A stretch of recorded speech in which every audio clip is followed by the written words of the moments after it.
7 pasang, tapi rata-rata poligami. Rata-rata gitu. poligami teman-teman. Nah, Ada. kenapa di poligami Mas? Nah itu lebih kiri tempat, terus Kiri tempat. kalau produksinya pun lebih banyak lagi gitu kalau poligami. Bisa kegemukan akhirnya Oh lemak. iya, lemak. Itu Iya. kebanyakan untuk peternak itu menjadi momok di situ. Iya, Banyak iya, yang kurang tahu. Iya, bener. Lama produk tapi diberi kasih makan terus akhirnya kegemukan. Itu sampai seumur hidup murai pun nggak akan produk itu. Nah untuk zaman sekarang itu yang penting untuk mempertahankan harga kita harus menjaga kualitas atau beternak murai itu kita cari indukan yang kualitas biar anaknya kualitas juga gitu. Assalamualaikum warahmatullahi wabarakatuh. Kembali lagi teman-teman bersama kami Dunia Burung Channel. Dan kali ini kita berkesempatan berkunjung ke tempat salah satu teman lama yang dia itu dari dulu emang suka murai batu. Siapa lagi kalau bukan Mas Eko Wahyudi kalau di Facebook namanya. Apa kabar Mas Eko? Alhamdulillah sehat. Ini pas libur ya? Iya pas libur. Pas libur kita semalam WA, Mas Eko kemana? Di rumah, bisa tak main sambil liputan. Oke. Ya. Ini liputan ini ya salah satu kita buat apa ya, pembelajaran lah gimana caranya ternak murai batu yang baik dengan pengalamannya Mas Eko. Kita tanya-tanya nanti dengan hasil sangkarnya seperti apa dan juga burungnya itu seperti apa. Pasti beda untuk cara merawat dengan sistemnya, breedingnya dengan peternak-peternak yang lain itu beda. Sebenarnya kita juga mau berkunjung di tempat-tempat teman yang breeding murai batu di mana-mana, tapi belum sempat. Nah ini baru sempat ke tempat Mas Eko. Mungkin next lain waktu kita berkunjung ke tempat teman-teman yang lain. Oke, kabar-kabar aja. Dan Mas Eko, Ya. ini aku tahu Mas Eko lama lah, kenal lama. Ini selalu dari dulu kenari juga suka ya Mas ya? Iya kenari awalnya Kenari, habis itu terjun di murai batu. Nah, kok suka murai batu tuh? Ini sebelum menjurus pertanyaan yang ke mana-mana, kok suka murai batu tuh kenapa Mas Eko? Yang pertama kan dulu itu sebenarnya bukan hobi. Yang pertama itu kan setelah ternak kenari. Iya. Kenari hampir harganya turun. Kenari saya rombak semua. Saya jual semua itu. Terus saya main ke tempat peternak di Gunung Kidul yang sudah kawakan itu. Boleh disebutkan nggak apa-apa siapa namanya? Itu ringnya Tono GK. Oh ya, itu sudah kawakan sekali itu hampir berapa tahun? Tahun 20 tahun lebih dari sekarang itu dia peternak murai. Lah terinspirasi dari situ. Dari Mas Tono yang di Wonosari itu tadi ya, Pak Tono. Halo, apa kabar Pak Tono? Ya. Terus di sana saya lihat itu kok hasilnya bagus. Pertama kan dulu saya kenari itu hasilnya juga lumayan, tapi waktu itu kan murai hasilnya lebih bagus dari kenari. Iya bagus dari kenari. Terus akhirnya saya beli murai batu. Di situ pertama tujuan saya bukan hobi Lah, beternak ya. Pengen nih berarti ya? Ya pengen kok hasilnya pengen. lebih bagus dari kenari. Terakhirnya saya beli burung itu pertama kali burung waktu 2012 itu saya kan mulai melihara murai. Itu beli jantan itu waktu itu seharga 3,5. Itu dulu masih mahal ya Mas ya? Burung-burung murai udah masih terus mahal. saya ternak itu hampir 1 tahun nggak produk karena kan saya autodidak, saya pahami sendiri baru belajar ya, Mas, ya belajar dengan apa saya punya basic ternak kenari itu saya yakin bisa 1 tahun nggak produk. Saya cari-cari gimana tuh caranya, nggak nonton YouTube tapi saya amati dan alhamdulillah setelah 1 tahunan itu produk. Terus setelah itu hasil anakannya saya beli lagi murai itu seharga 5 juta waktu itu. Nah, 5 juta Terus akhirnya saya ternak lagi. Terus setelah itu jadi banyak lagi. Itu anakannya saya jual lagi, saya jual lagi buat beli indukan. Terus lama-lama menjadi alhamdulillah seperti sekarang banyak lagi. Dan sekarang rata-rata itu ternak saya kan dari terah sendiri saya silang-silangkan gitu. Itu berarti dari awal dulu emang dari ternak kenari, habis itu penasaran di Murai Batu karena terinspirasi dari Pak Tono tadi, pengen Mas Eko itu ngembangin Murai Batu, kenarinya ditinggal, kenarinya ditinggal. Pindah ke Murai Batu. Dan untuk Murai Batu juga belinya juga saat itu emang masih mahal ya Mas Eko. Dari situ penasaran Mas Eko, dan dengan Mas Eko belajar sendiri piye carane alhamdulillah berhasil sampai satu tahun tadi ya, 1 tahun nggak produk. Wah, itu perlu memang kesabaran ekstra ya Mas. Kita harus memahami burung dulu. Kalau kita hanya untuk mengejar produknya, kita nggak pahami burungnya, itu kita memang susah untuk berhasil gitu. Itu tujuan saya pertama memang salah, itu saya mengejar produknya. Terus habis setahun itu kan saya mindset saya rubah. Saya nggak mengejar produksi, tapi di situ saya lama-lama menjadi suka sekali sama Murai Batu itu, karena kan memang keindahan bulunya, terus oceannya beda.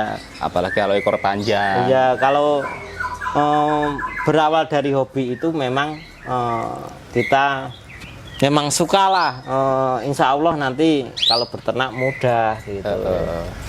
Jadi yang tadinya nggak suka, penasaran jadi suka, terus di serius ya Mas. Gitu. Nah, ini selama Mas Eko ternak Murai Batu, ini pasti ada kelebihan, kesusahan dalam Murai Batu ternak khususnya, dan kesukaannya itu apa Mas? Maksudnya? Susah payahnya itu apa Mas? Susah senangnya. Susah senangnya itu apa? Yang pertama, dulu kalau kita belum tahu itu memang susah untuk menjodohkan Murai Batu. Nah, ini prosesnya awal jodohnya itu ya Mas. Jodohnya itu kalau prospek kedepannya untuk berternak, memang kalau kita belum tahu karakter Murai Batu itu yang birahi saatnya diternak, saatnya belum diternak, itu kita harus paham. Kalau Murai Batu belum birahi, belum waktunya diternak, dimasukkan ke kandang ternak, lama pun nggak akan produksi. Ya susah jodoh ya Mas. Bisa jodoh cuma akur saja, tapi nggak produksi gitu. Kan sedangkan mau produk itu betina sama jantan harus sama-sama birahi dulu. Kalau sama-sama birahi itu insya Allah nggak sampai 1 bulan produk itu. Sekarang kan saya sudah tahu karakter Murai Batu itu, alhamdulillah begitu menjodohkan itu langsung bisa produk, cepat produk. Nah, jadi untuk kelemahannya itu ada susahnya itu di proses penjodohan ya Mas. Jadi harus tahu pas birahinya, bukan hanya asalan jodohin aja. Jadi emang harus pas lah birahinya itu harus pas juga biar nanti cepat produk. Nggak saling ya Mas, nggak saling bunuh. Ada Mas itu ya pernah. Itu susahnya gitu. Dulu pertama saya belum tahu karakter Murai Batu, itu saya jodohkan akhirnya betina mati. Lah itu waktu 1 tahun itu saya menghabiskan 3 betina itu dibantai sama jantannya. 3 betina dibantai sampai mati karena belum sama-sama birahi. Nah, terus dari awal itu Mas Eko otodidak belajar sendiri itu, selama 1 tahun itu gagal bisa dibilang itu, setelah itu berhasilnya itu apa dalam jangka waktu yang dekat apa lama? Dekat, habis itu terus produk terus gitu. Karena udah tahu ya Mas, sudah tahu karakternya, rawatannya gimana, prosesnya gimana. Dan seperti yang udah teman-teman lihat di video lain, memang hasilnya alhamdulillah luar biasa. Saya sendiri pun ambil juga dari ternak Mas Eko, memang lebih bagus. Nah, untuk sekarang ada berapa pasang Mas tadi Mas? 7 pasang, tapi rata-rata poligami. Rata-rata gitu. poligami teman-teman. Nah, Atau- kenapa di poligami Mas? Nah itu lebih iri tempat, terus Iri tempat. kalau produksinya pun lebih banyak lagi gitu kalau poligami itu. Ini jadi iya. bedanya Mas Eko itu rata-rata di poligami karena ngiri tempat. Jadi nggak usah buat banyak ya Mas. Iya. Buat banyak tempat, tapi diringkes saja satu pasang rata-rata berapa jodoh itu? Satu Satu kandang. kandang itu ada yang 3, ada yang 2. Kalau dulu ada yang 5 juga, itu betinanya produk 5. semua gitu.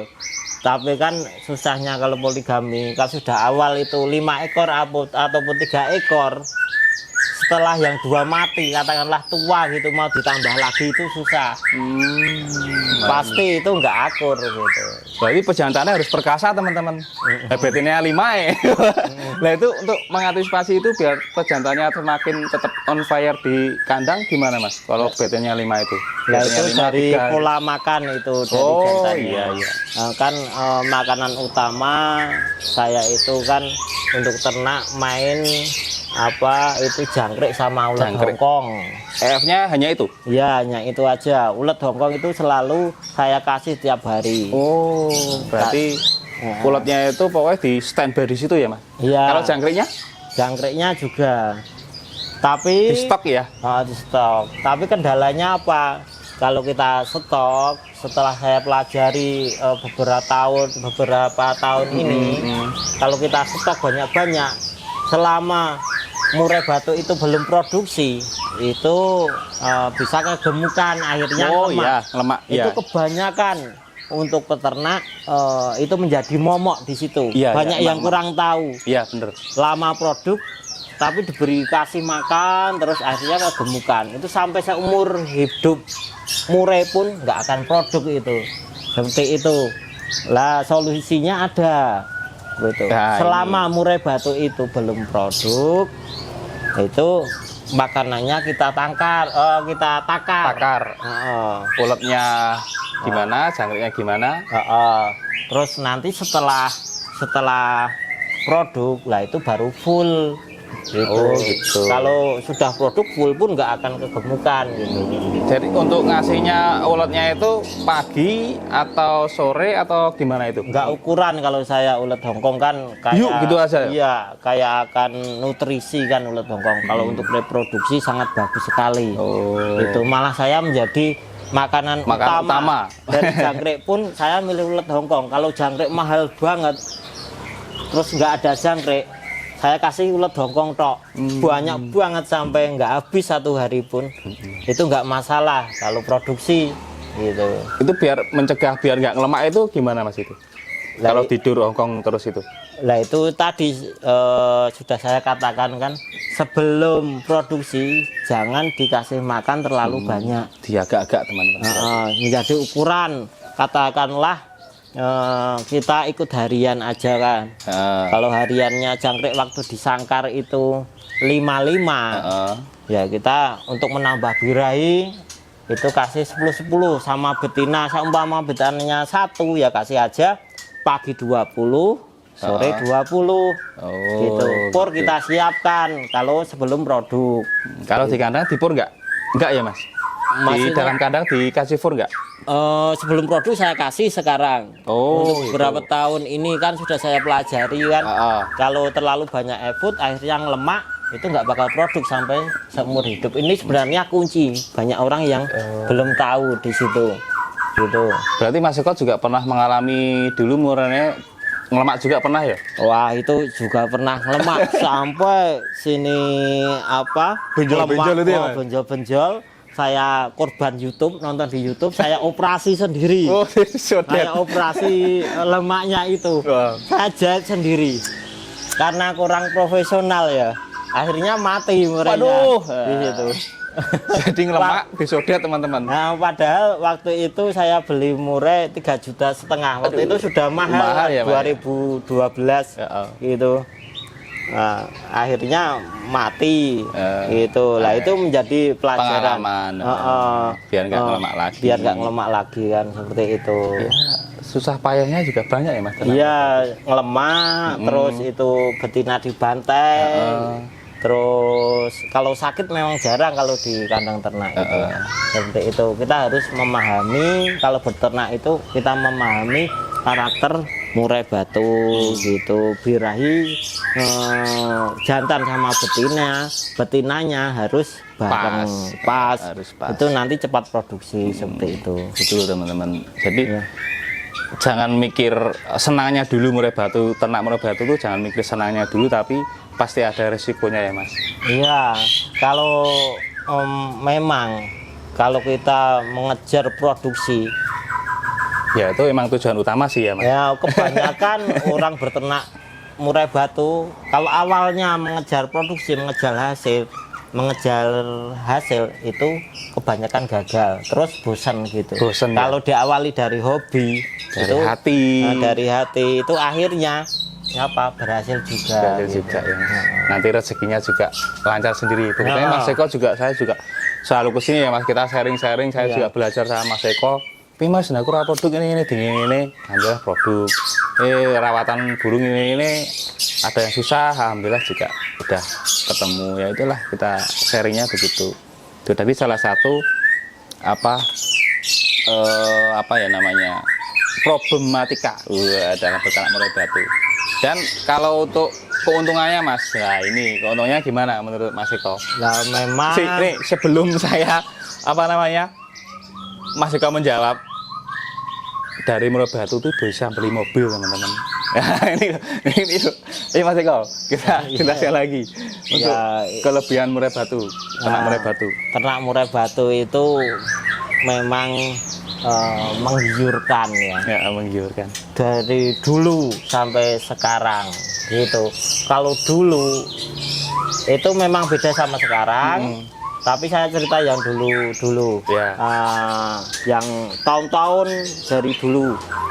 Itu waktu 2016 itu murai batu itu memang lagi booming, lagi rame-ramenya.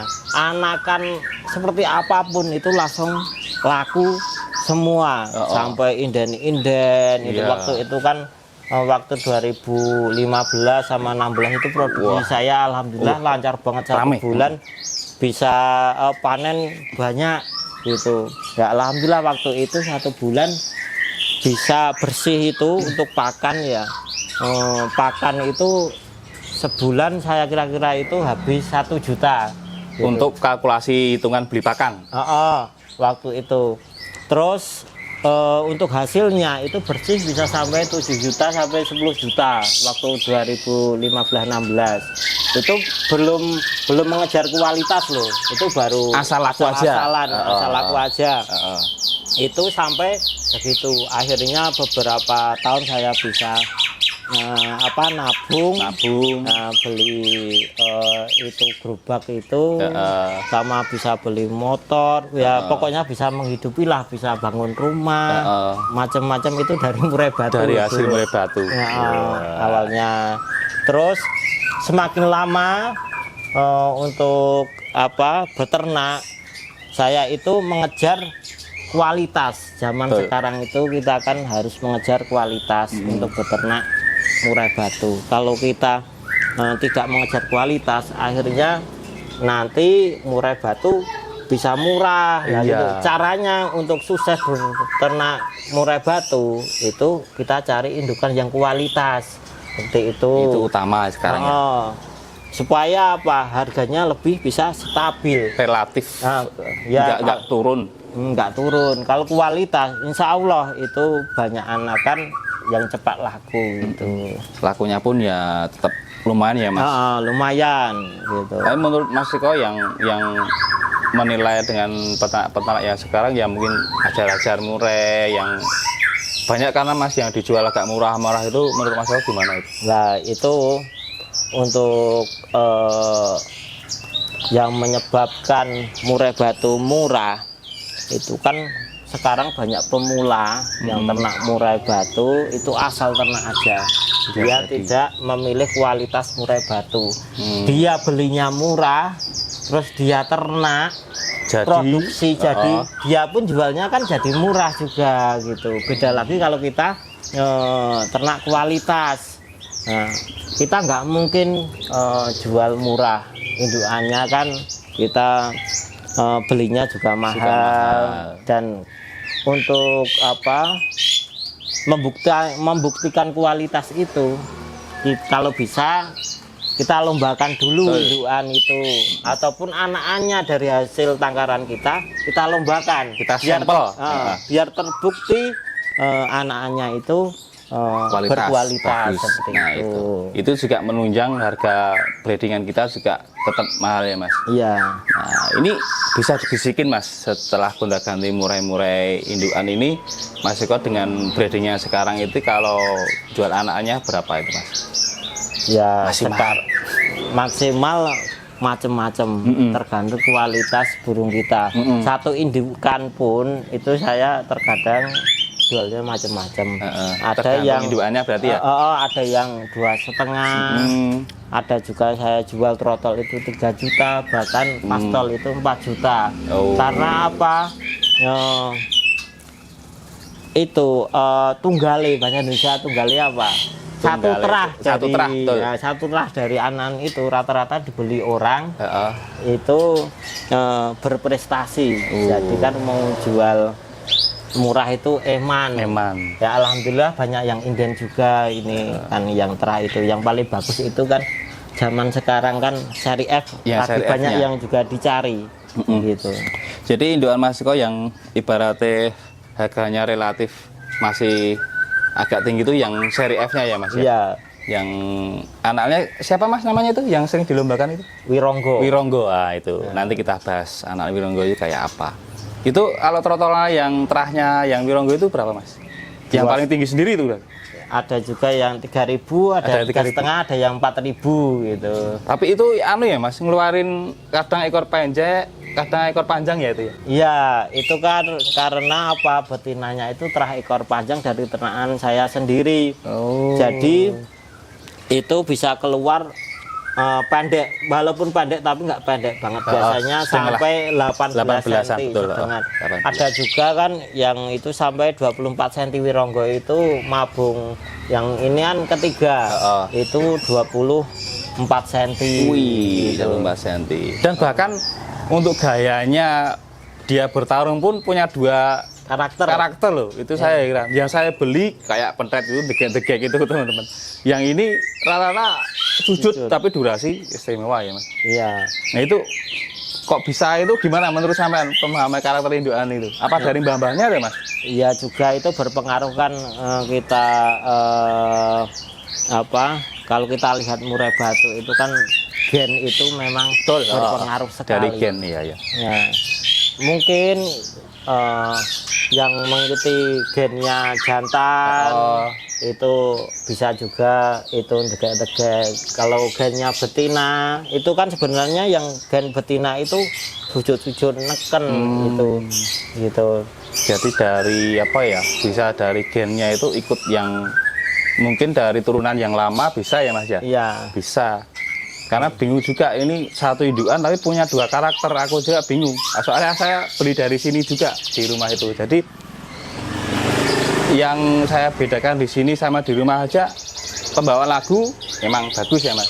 Dan kelebihannya di Mas Eko ini memang dalam pembawa lagu, wes ibaratnya digantang itu nggak usah ngenteni rambungkar ya Mas. Iya. Mesti gampang bongkar ya. Kelebihannya di situ. Tempat Mas Eko itu murahnya, volumenya juga bagus. Bongkarnya isiannya juga bagus dan gayanya juga bagus. Kalau yang Wironggo itu karakternya kan dia main sujud neken. Kalau ketemu lawan di gantangan dia juga punya karakter sama neken, itu semakin bagus, malah semakin ingin bertarung, semakin neken juga gitu. Yang Wironggo itu nanti kita bahas teman-teman. Burung Wironggo seperti apa, kelebihannya seperti apa, kelemahannya seperti apa, ya Mas? Iya. Nah, nanti kembali lagi ke breedingan.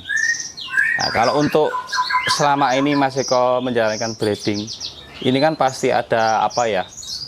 Ada persaingan dengan mungkin induan-induan yang lain, perbeding-perbeding yang lain. Itu kalau Mas Eko gimana menanggapinya, misalnya nggak membandingkan atau ya yang penting kita ciptakan kualitas gitu aja? Gimana kalau menurut Mas Eko? kan persaingan di Murai Batu kan ngeri-ngeri nih Mas. Ya. Nah, mungkin ada pandangan untuk semakin mencari indukan yang bagus atau gimana? Kalau sekarang saya memang suka dengan indukan saya karena kan sekarang itu saya suka untuk yang seri F. Kelebihannya seri F itu apa? Itu main durasi dan neken juga gitu. Terus ada sujudnya juga gitu, sujud neken seperti itu. Jadi anu ya, mengutamakan pokoknya kualitasnya di seri F Mas Eko. Yang lain mau ternak apa nggak apa-apa ya Mas. Yang penting Mas Eko memaksimalkan di breedingnya di seri F dengan menyilangkan indukan yang satu dengan yang lain. Dan anak-anak yang lain tuh yang berprestasi di luar kota ada ya Mas, bahkan luar pulau. Iya, kalau yang Wironggo itu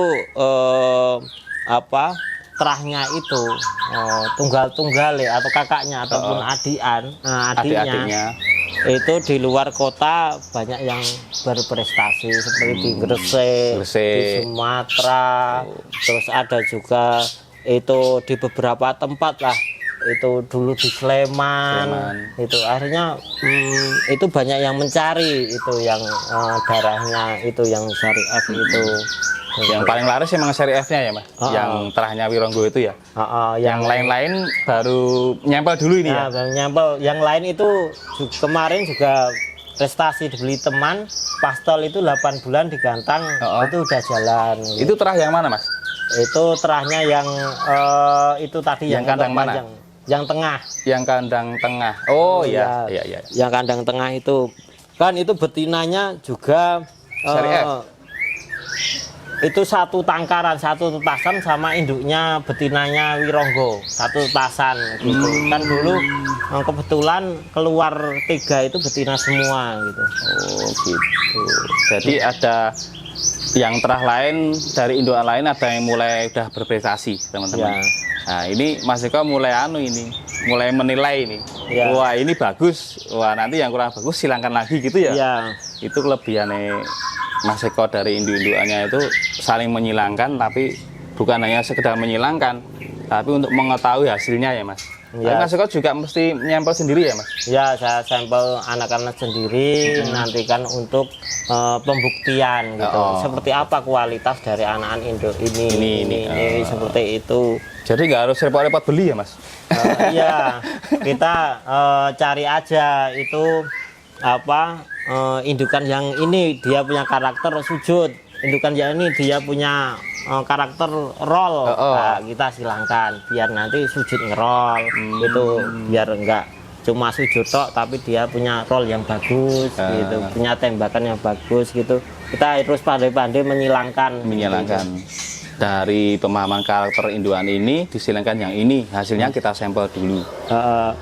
Gitu. Jadi nggak usah beli indukan tadi, tapi kita lihat dari ternakan sendiri kita silangkan. Itu malah ibaratnya kita malah ngirit biaya ya Mas? Ya ngirit biaya juga. Seperti contoh itu kan untuk Lambada Reborn itu kan dari Mas Duju itu BF toh itu. Iya tahu. Nah itu semua itu di silang-silangkan sendiri itu. Dari anak ini loh ya. Jadi karakternya nanti tidak jauh dari mbah-mbahnya itu. Iya sih. Lambada Reborn kan prestasinya kan udah sangat bagus. Nah, itu berarti ya sejeli itu ya Mas sampean berarti ya. Ya ini jadi apa ya? Jadi pembelajaran buat saya sendiri juga, buat teman-teman mungkin yang mau belajar breeding murai batu. Yang pertama itu memang dicari kualitasnya ya Mas. Iya. Kualitasnya, habis itu ya kita harus jeli memahami karakter burung itu sendiri.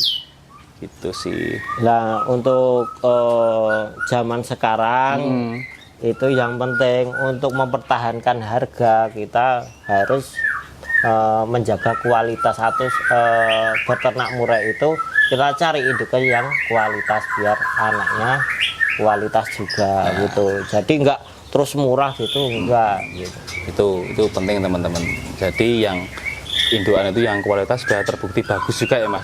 Orang itu kalau misalnya saya juga pemain itu yang dicari memang rata-rata kualitas ya Mas. Iya.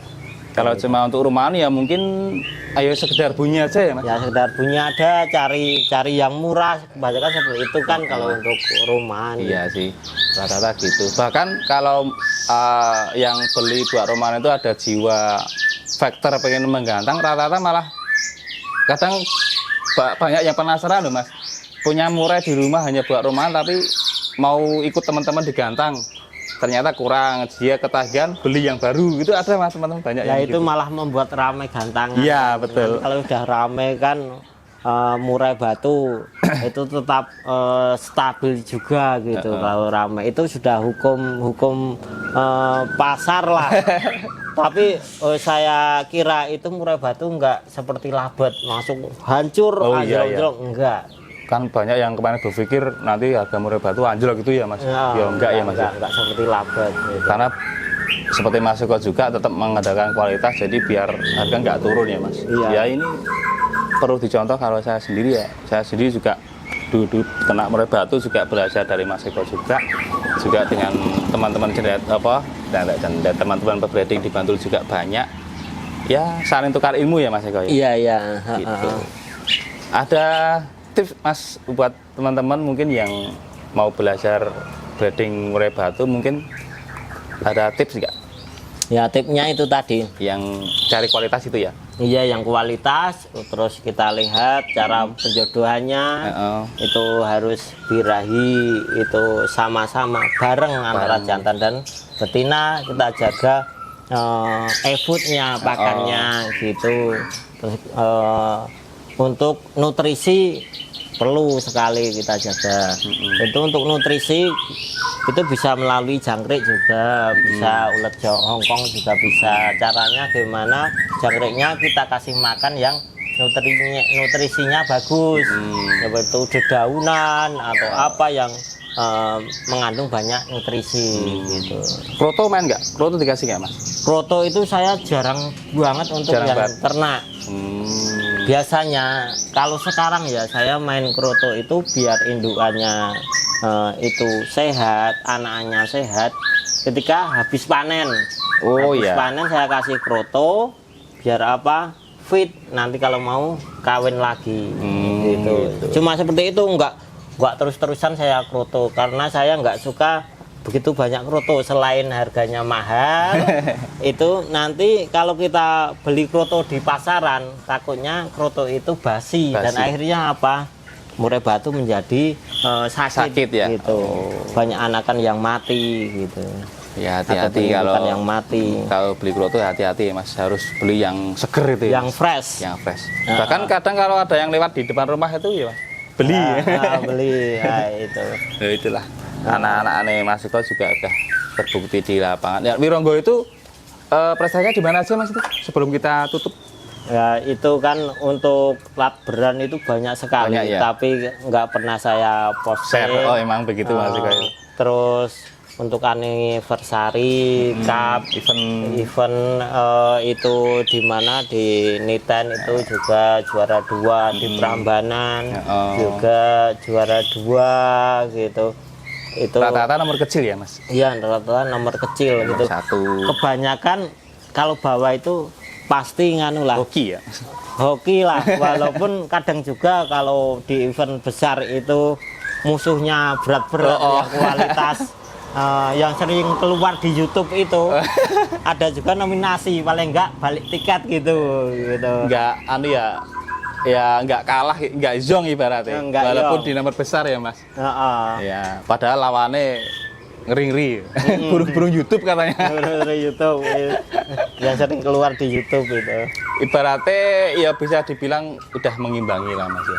Udah mengimbangi, itu sudah merasa senang saya gitu. Jejer ya Mas, pernah jejer. Jejer itu burung yang harganya ratusan juta.